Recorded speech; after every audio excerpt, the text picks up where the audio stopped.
Let me explain you how to publish a movie in Windows Movie Maker.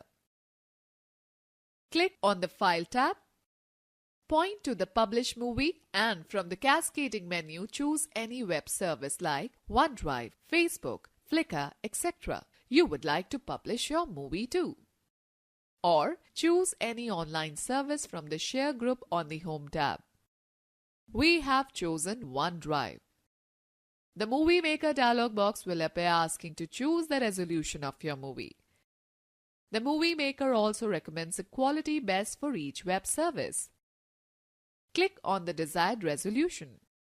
Another screen appears where you are asked to sign into your Microsoft account. In the next screen, you are asked to select an album in which your selection will be uploaded. After selecting the album, click on the Publish button. The process of publishing starts. In the end, you will get a final screen notifying you about the successful completion of the process. Now you can sign into your Microsoft account anytime and play your movie.